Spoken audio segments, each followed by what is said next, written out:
Hello and welcome to QAlert Insider Videocast, the videocast that gives you an inside look at what QAlert users are doing to become more efficient, interact with their community, and get the job done. I'm your host, Karen Kirk, with QSend Technologies Learning Services, and I'm joined by Jessica Bertinoia, the sales director here at QSend. Today's videocast is entitled Customer Service is Job Number 1. I'm here with Daniel Lovett, Public Works Director for the town of Atoka, Tennessee. Hi, Daniel. Hey, how are you doing? Good. Daniel's team provides remarkable customer service to his town's 9,500 residents. We're going to talk about what his department does to make that job number 1. And Jessica will help us understand how QAlert works in places like Atoka and in cities, towns, and counties, in fact, across the nation. So Jess, in a nutshell, can you explain to me what is QAlert, and is this a product that's geared typically towards small or large municipalities? Yes, so QAlert is a government workflow system. The components it can include are a mobile app for residents to download, a website app so that residents can report something not only from their phone but from the website, and then the whole internal workflow system for city or county employees so that they can manage their day-to-day tasks and service requests. QAlert is actually in municipalities as small as 1,200 and as large as 2 million, and they're used on a city or county-wide basis to do everything that they need to do to streamline the request process. Well, this is great that you're both here. Thanks again. Thanks, Jessica. And Daniel, your department has a great motto that drives your work.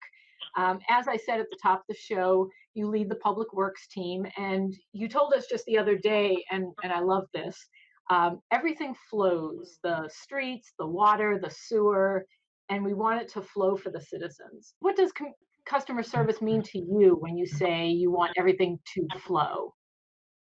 Well, customer service, we have our motto, it's making life flow, because everything flows in public works, the streets, the water, the sewer. You want everything to flow for your citizens. You don't want them to have any trouble. So if they're not having any trouble or they're not calling you, their life's flowing. You don't interrupt their schedule with your services. And you have about 6 employees on staff who help make everything flow. Is that right? That's correct. I have 6 full-time employees. So it's kind of a small staff. Is it possible to provide this personalized customer service while still being efficient? Oh, absolutely. In our public works, our customer service is their number 1 job. I mean, you have to make it your number 1 job because, that's our customers are who pays our bills. That's who we have to take care of. We're in the service job, and that's to serve them. Before QAlert, we used paper work orders with 6 guys. That was really hard to do. It was almost impossible to make customer service because it's not necessarily the work you do, it's the contacting the customers, their communication, where QAlert does that for us. It'll text them, it'll call them or email, whatever they want to do, and it allows my guys to get the job done quickly while it contacts the customers. So it's a win-win for everybody. It lets our guys move faster because they're not knocking on doors. It keeps them out of trouble. It holds them accountable. It does a lot of stuff. And, being accountable has a lot to do with customer service as well. Yeah, tell me about that, keeping the staff accountable. What type of features in QAlert help that your staff remain accountable? It's being transparent. We want to be as transparent as we can. And by being transparent, the guys know they can't hide anything. They can't turn in a work order and say they can't do it, or hide it in the system because the phone rings to the customer. I get every activity to do, so it holds them accountable with their names on it. Each one of them have their own account. So they can't just say, "Oh, I couldn't do it," or "I didn't get it." Well, I know you got it because it shows it was routed to you. I mean, they can't, not that they would, but they can't lie about anything. It's absolutely, hold them to accountable. There's no way out of it. And those citizens, they're notified of updates too. Tell me about that. Yeah, which I'm sure that, everybody has the same way, but, as soon as we get a work order, well, our response times are very fast. We like to, if they want their water cut on, they come up to town hall to do it. We want it cut on before we want them to get the notification before they get home. Let them know their can's there or their water's on. And the guys are instructed to every activity they do to put it on there, which we have some, already answers in there that all they do is click on. But, I advise them, I'd like them to be more personal about it. They write what they did, and if any follow-up that the homeowner or customer needs to, go through with, it lets them know that as well. I'm going to have Jessica talk a little bit about what type of configuration is set up in QAlert to communicate with those citizens. So when your guys put in those notes, there's features in place that help communicate to the citizens. So I'm going to have Jessica talk a little bit about that. So QAlert allows for the resident or the citizen to request how they want to be responded to. So I can, as a citizen, say that I would like an email or a text message, or actually an auto call.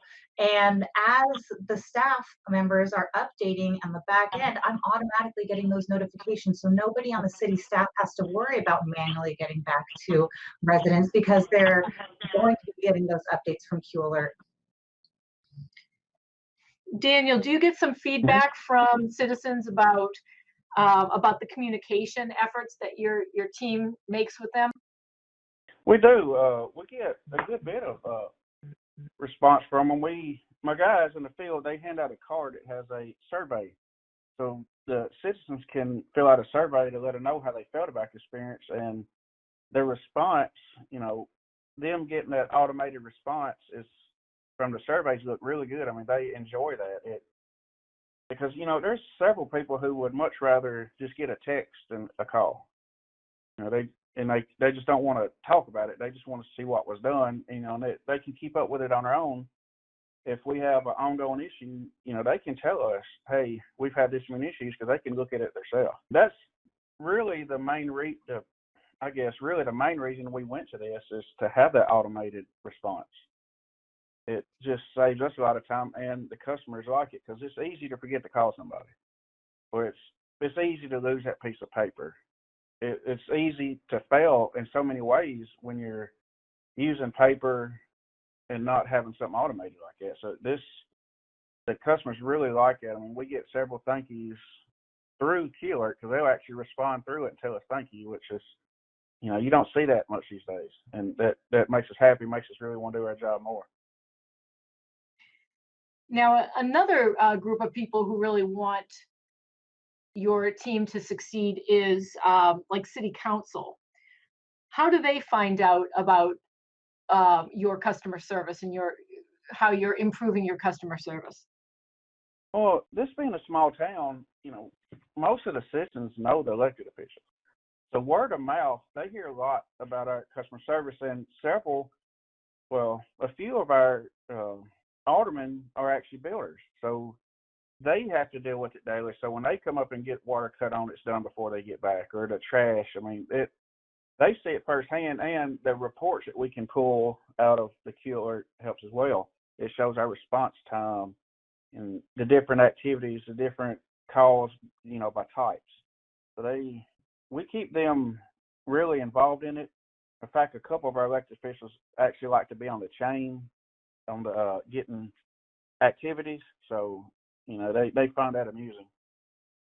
We've been talking a lot about how your department considers customer service as job number one. When I think of good customer service, I think about, hearing ways that staff is accountable, and that can be done through reports. I want to see if Jessica wants to jump in about some of the reports that she's heard a lot of people using. Yeah, so the reports that they're speaking of are actually inside QAlert. You're able to pull out any information that you want, things like response times, maybe things that are slipping through the cracks. And the nice thing about the reports in QAlert is all of this information can be automatically scheduled so that nobody has to worry about going in and running the reports and then getting them to the alderman or whoever may want them. You just have to schedule it once, and that information is automatically sent to somebody's inbox. And so everybody can be kept in the loop, whether it's staff members or council members or elected officials. Atoka's been growing over the past few years. I mean, you're just right outside of Memphis. And, with a lot of new people coming in and construction, you're probably seeing a lot of trash and sanitation issues for your department. Is that Yes, true, Dan? that is correct.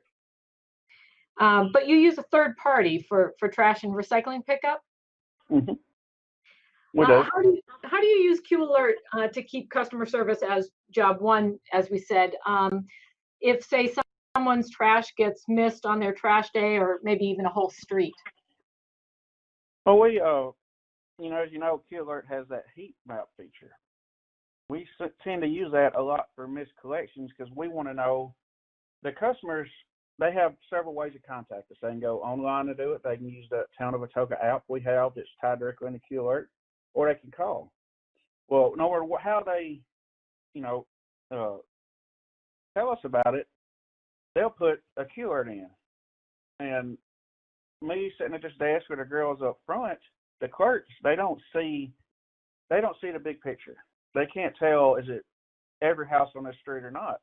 Well, with the heat map, you can. It'll generate and show, hey, there's several pickups missed here, so it lets us know to tell the driver, hey, you need to turn around and get the street, you missed it.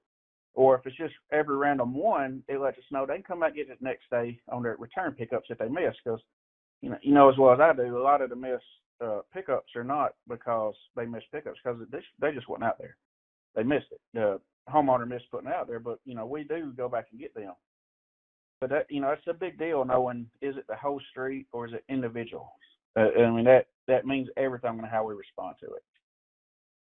And does seeing that data of any types of missed pickup or missed street, in fact, does that affect how, if you wanted to go out to RFP? Oh, absolutely. We just, last year, we moved to a different vendor, and that had a lot to do with it. Not saying that this vendor was bad by no means, but, you look at the history and tell, there's these drivers miss the streets, or is it just random? Because, like I said a few minutes ago, that there's going to be people say, hey, you didn't pick my trash up, but in all honesty, they just didn't have it out there. So we kind of look over them, because you can't judge the company on that. So we look if they repeatedly miss whole streets. That's an issue that we have to look at and deal with. Well, we just have a few more minutes left on our videocast today. But I have one last question for you, Daniel, and it's really a holistic view. What advice do you have if an organization came to you and wanted to enhance its customer service? Do you have some advice? I do. First of all, you got to put the customer first. They may not always be right, and we're not always right, but you have to put them first. You have to listen to them. And everybody in public works needs to understand that this is a selfless job. Our job is to serve others, not ourselves. That's how we know things are right. When things are quiet, we know we've done a good job at making life for our citizens, as well as any public works should. So the first thing they got to understand is that it's selfless. It's not about us. It's not about us looking good or what kind of accolades we can have. It's about, are the customers happy? And that's how we do it. And it's a culture you build. It doesn't happen overnight. It takes several years to build that within your employees, and once you have it, and it's there. It's just, you got to build it. That's some excellent advice. I really appreciate that. And I'm sorry to say that we do need to wrap up today's video cast. I'd like to thank you, Daniel Lovett, with the town of Atoka, Tennessee's Public Works Director. He's been sharing some great examples about how he uses QAlert to provide the best customer service to his citizens. It's also been a pleasure having Jess here, providing us with details about how QAlert has the tools built in to keep Dan and his citizens happy and keep Atoka flowing. I'm Karen Kirk with Jessica Bertinoia. Thank you very much for joining us.